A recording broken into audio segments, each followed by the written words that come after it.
Question 34 करते हैं। An organic compound P is a constituent of wines. ठीक है, एक ऑर्गेनिक कंपाउंड है जिसको पी कहा गया है यहाँ पर, वो वाइन्स का कॉन्स्टिट्यूएंट है। तो यहाँ पर समझ में आ गया होगा कि पी क्या है। ठीक है, पी एक अल्कोहल है। P on reacting with acidified K2Cr2O7, P जब K2Cr2O7 से रिएक्ट करता है ये फॉर्म करता है एक दूसरा कंपाउंड जिसको कहा गया है Q। ठीक है, when a piece of sodium is added to Q, अब सोडियम जब Q में ऐड किया गया है तो एक गैस R इवॉल्व होती है, which burns with a pop sound, जो कि पॉप साउंड के साथ में बर्न होती है। When a burning matchstick is brought near it, जब एक बर्निंग मैचस्टिक इसके पास लाई जाती है। यहाँ पर आपसे पूछा है give the chemical name of compound P. तो पी जैसा कि हमने देख ही लिया, पी क्या है यहाँ पर, अल्कोहल है। उसका केमिकल नेम क्या है, इथेनॉल, राइट। इथेनॉल क्या है आपका यहाँ पर, पी। दूसरा क्वेश्चन आपसे पूछा है, बी पार्ट है, ये हमारा ए पार्ट है। Mention another use of the compound P apart from the use mentioned in the question. तो यहाँ पर जो यूज़ आप लिख सकते हो, आपको पता है कि जो इंडस्ट्रीज़ होती हैं वहाँ इसको यूज़ किया जाता है क्योंकि ये एक बहुत अच्छा सॉल्वेंट है। तो आप लिख सकते हो in industries as a solvent.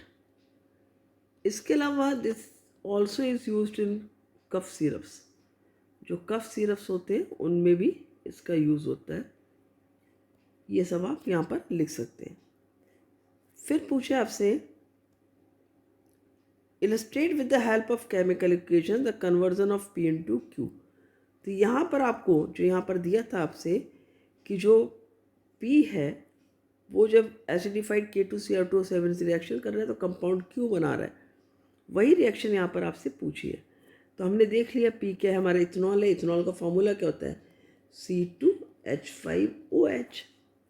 ठीक है, ये कौन सी रिएक्शन होगी, तुम्हें याद होगा K2Cr2O7 जो एसिडिफाइड K2Cr2O7 है, या फिर इन presence of alkaline KMnO4 ethanol reaction करता है और ऑक्सीडेशन होता है उसका एसिटिक एसिड में, ये चेंज होता है। तो यहाँ पर हम इस रिएक्शन को लिख लेते हैं। रिएक्शन है हमारी C2H5OH और यहाँ पर एसिडिफाइड आपका K2Cr2O7 है और ये आपका चेंज हो जाता है एसिटिक एसिड में। ये हमारी रिएक्शन यहाँ पर हो जाती है। ये हमारा P है यहाँ पर जो कि इथेनॉल है और ये हमारा Q है जो कि हमारा एसिटिक एसिड है। ठीक है, यह इथेनोइक एसिड आपका हो गया इसको यहाँ पर, राइट। अब when a piece of sodium is added to Q a gas R evolves. तो आपका बाद में पूछा है give a balanced equation to depict the reaction of Q with sodium. यहाँ पर Q हमारा क्या है, इथेनोइक एसिड है। इसकी सोडियम के साथ रिएक्शन लिखनी है आपको, बैलेंस्ड केमिकल इक्वेशन लिखनी है। तो पार्ट डी हमने लिखा है यहाँ पर, सोडियम के साथ लिखनी है Na प्लस CH3COOH आ गया आपका यहाँ पर। ये बना लेगा आपका सोडियम इथेनोइट, CH3COO, बन जाएगा और हाइड्रोजन गैस यहाँ पर इवॉल्व होगी। ठीक है, क्योंकि यहाँ पर आपका क्या लिखा था कि जब सोडियम यहाँ पर ऐड किया है तो एक गैस इवॉल्व होती है जो कि पॉप साउंड के साथ में बर्न होती है जब मैचस्टिक उसके पास लाते हैं। तो ये हमारा R निकल आया, H2 हाइड्रोजन गैस। अब यहाँ पर लिखा है आपको बैलेंस्ड केमिकल इक्वेशन लिखनी है, तो यहाँ पर हम बैलेंस कर लेते हैं। यहाँ पर H2 है तो इस H2 को 2 करने के लिए मैंने यहाँ पर 2 लिखा। 2 लिखते ये पूरी पूरी क्वांटिटी 2 हो गई, CH3COO। अब Na भी 2 आ गया तो यहाँ पर भी 2 लिख दिया। अब यहाँ पर देख सकते हो रिएक्शन हमारी बैलेंस्ड है, हाइड्रोजन 2 हो गया, हाइड्रोजन का ये 2 हो गया, यहाँ पर क्लियर हो गया। फिर हमारा आता है यहाँ पर CH3COO, CH3CO दोनों 2 हो गया, Na भी 2 है और Na भी 2 है, तो हमारी रिएक्शन यहाँ पर बैलेंस्ड है। ई पार्ट है आपका, what happens when P is heated. अब पी हमारा क्या है, इथेनॉल। ठीक है, तो जो इथेनॉल है जब वो हीट करेगा किसके साथ में, with concentrated H2SO4 at 443 kelvin right it's chemical equation. तो इसकी आपको केमिकल इक्वेशन लिखनी है, ठीक है। लिखते हैं ई पार्ट की रिएक्शन आपकी C2H5OH लिखोगे आप। पहले इथेनॉल लिखा हमने जो कि हमारा क्या है P, ठीक है। C2H5OH ये रिएक्ट करेगा कॉन्सनट्रेटेड H2SO4 के साथ एट टेम्परेचर 443 केल्विन। यहाँ पर हमारा इथीन फॉर्म होगा, फार्मूला होता है इथीन का C2H4। हम इसको ऐसे भी लिख सकते हैं CH2 डबल बॉन्ड CH2, ठीक है। और प्लस यहाँ पर हम लिख लेंगे H2O, वाटर का मॉलिक्यूल निकलेगा। इसको आप इस तरह भी लिख सकते हो जैसा कि मैंने पहले भी बता रखा है, H2C double bond CH2 plus H2O, दोनों तरह से आप लिखोगे सही है, या सिंपली C2H4 भी लिख सकते हो। तो ये आपका यहाँ पर P हो गया, और ये 443 केल्विन पर जब आपने रिएक्शन किया कॉन्सनट्रेटेड H2SO4 के साथ में, तो आपकी रिएक्शन आ जाती है। क्लियर हुआ?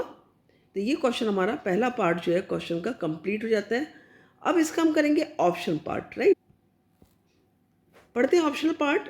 N organic compound X is a liquid at room temperature. एक ऑर्गेनिक कंपाउंड X है जो कि लिक्विड है रूम टेम्परेचर पर।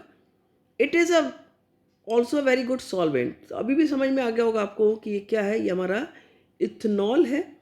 And has the molecular formula C2H6O। अब कई बार बच्चे कंफ्यूज कर जाते हैं कि C2H6O है तो इसको कैसे लिखना है। मोस्टली बच्चे कर भी लेते हैं, लेकिन कुछ बच्चों को कन्फ्यूज़न भी होता है। तो इसका सबसे अच्छा जो तरीका है वो होता है कि आपने क्या किया, स्ट्रक्चर फॉर्मूला बना लो सीधे सीधे, ठीक है। यहाँ पर आपने लिखा H6 है ना, 1 2 3 4 5 हो गया। अब बच गया हमारे पास एक O एक H, तो ये हो गया हमारा क्या बना आपका C2H5OH, जो कि क्या हमारा इथेनॉल। तो X तो हमारा आ गया इथेनॉल। हमें पता भी है कि जो इथेनॉल है वो वेरी गुड सॉल्वेंट होता है। फार्मूला भी हमने देख लिया, करेक्ट हो गया। अपॉन ऑक्सीडेशन, आपको पता है कि जब इथेनॉल का ऑक्सीडेशन होता है, ठीक है, तब क्या करता है ये, इट गिव्स वाई। ऑक्सीडेशन होता है या तो आपका होता है एल्केलाइन KMnO4 की प्रेजेंस में हो सकता है, या फिर एसिडिफाइड K2Cr2O7 पोटेशियम डाइक्रोमेट या पोटेशियम परमैंगनेट, ठीक है। एल्कलाइन पोटेशियम परमैंगनेट और एसिडिफाइड K2Cr2O7 जो कि पोटेशियम डाइक्रोमेट होता है। इसकी प्रेजेंस में जब होता है तो ऑक्सीडेशन होने पर ये देता है वाई। वाई क्या आपका एसिटिक एसिड है जो कि CH3COOH हो जाता है। Y release a gas W with brisk effervescence. अब देखो ब्रिस्क एफरवेसेंस है यानी क्या है, कार्बन डाइऑक्साइड। तो W हमारा हो गया carbon dioxide on reacting with NaHCO3। तो हमें ये भी पता है रिएक्शंस कि जब हमारा सोडियम बाइकार्बोनेट के साथ में एसिटिक एसिड की हम रिएक्शन करते हैं, क्योंकि वो एसिड है और ये मेटल हाइड्रोजन कार्बोनेट है, तो कार्बन डाइऑक्साइड गैस इवॉल्व होती है, ठीक है, with Y in presence of concentrated H2SO4 give another compound Z। और जब X रिएक्ट करता है Y के साथ में, X क्या था हमारा इथेनॉल, इथेनॉल रिएक्शन करेगा Y के साथ में जो कि एसिटिक एसिड है, तो क्या करेगा वो, हमें Z देगा। Z क्या आपका यहाँ पर ईस्टर होगा, ठीक है। तो अब हम इनके क्वेश्चंस कर लेते हैं। That has a pleasant smell, ठीक है। तो Z क्या हमारा ईस्टर है। पहला है give the chemical name and chemical formula of Y. तो यहाँ पर हमने दे दिया है आपको केमिकल नेम क्या है इसका, इथेनोइक एसिड। फार्मूला हमारा ये आ ही गया, हमने निकाल लिया ऑक्सीडेशन होने पर, ठीक है। वाई क्या है हमारा, जो X है वो वाई को देता है ऑक्सीडेशन होने पर, ये ऑक्सीडेशन होने पर रिएक्शन हो रही है, right.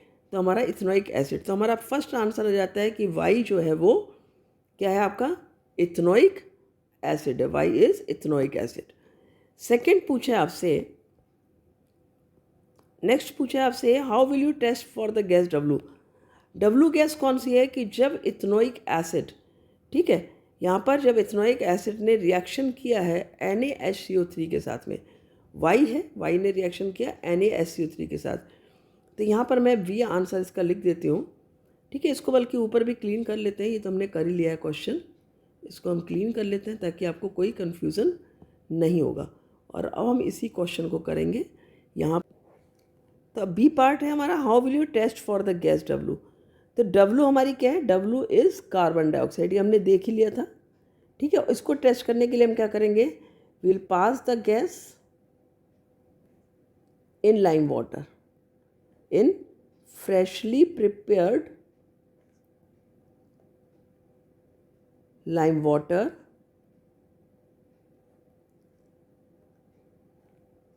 it turns milky. If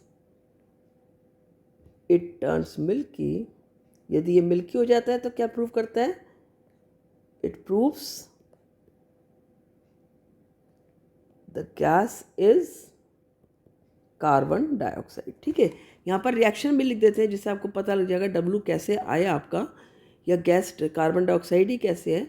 क्योंकि जब हमने यहाँ पर CH3COOH की रिएक्शन, जो कि हमारा Y है, इसकी रिएक्शन हमने की NaHCO3 के साथ में, तो क्या बनता है आपका CH3COONA, जो कि सोडियम एसीटेट बनेगा, और इथेनॉइड कह सकते हो आप इसको, सॉल्ट बना, प्लस बना आपका वाटर, और प्लस कार्बन डाइऑक्साइड गैस यहाँ पर रिलीज होती है। ठीक है, नेक्स्ट क्वेश्चन है, depict the formation Y and Z using chemical equations. तो Y का तो हमने कर ही लिया था ऑलरेडी। Z की फॉर्मेशन कैसे होती है कि जब आपका जो यहाँ पर क्या दिया आपका कि X reacts with Y, X और Y रिएक्ट करते हैं तो Z बनता है। ठीक है, इन प्रेजेंस ऑफ कॉन्सनट्रेटेड H2SO4। तो यहाँ पर मैं C पार्ट करती हूँ, इसको क्लीन कर लेते हैं। B पार्ट पर रिएक्शन लिख लेते हैं C पार्ट की, CH3COOH पहले हम Y लिख लेते हैं, प्लस C2H5OH, कुछ भी पहले लिख सकते हो, डजेंट मैटर। कॉन्सनट्रेटेड H2SO4 की प्रेजेंस में रिएक्शन हो रही है, और यहाँ पर Z फॉर्म हो रहा है। Z के यहाँ पर आपका ईस्टर है। ठीक है, दैट इज CH3COO C2H5 और प्लस बनेगा यहाँ पर H2O। ठीक है, ये 5 आप क्लियर लिख लो, यहाँ पर H2O भी क्लियर लिख लेते हैं, C2H5 और प्लस H2O। ये हमारी जो रिएक्शन है, ये रिएक्शन हो गई हमारी, जिसको हम कहते हैं ईस्टरिफिकेशन रिएक्शन। ये हमारा ईस्टर फॉर्म हुआ है, और जो डी पार्ट है उसमें नेम पूछा है रिएक्शन का, Z की फॉर्मेशन का, ये ईस्टर है हमारा, जो क्या है यहाँ पर Z है। ठीक है, तो Z फॉर्म हो गया है। अब हमारा नेक्स्ट पार्ट है क्वेश्चन का कि इसके नाम लिखना है आपको रिएक्शन का, तो डी पार्ट का आंसर हो गया आपका esterification reaction.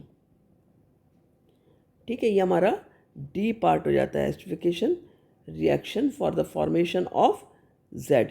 Give any one use of Z। अब Z का कोई एक यूज़ भी आपको देना है, तो आपने जो यूज़ पढ़े हुए हैं इसका, ये आपका परफ्यूम्स के लिए यूज़ होता है। ठीक है ना, फॉर मेकिंग परफ्यूम्स, परफ्यूम्स बनाने में, और साथ ही आप लिख सकते हो कॉस्मेटिक्स बनाने में भी इसका यूज़ हो सकता है, कुछ भी लिख सकते हो, परफ्यूम्स और कॉस्मेटिक्स। तो ये आपका क्वेश्चन कंप्लीट हो जाता है। इस तरह से आप क्वेश्चन करोगे, एक एक पार्ट को ध्यान से समझना है, ध्यान से करना है। ठीक है, जल्दीबाजी नहीं करनी है, बस ये आप एक गांठ बांध लेना कि आपको जल्दीबाजी नहीं करनी है। जल्दीबाजी करना मतलब क्वेश्चन में कहीं ना कहीं आप कुछ स्किप करने वाले हो। मिलते हैं नेक्स्ट वीडियो में। Thank you.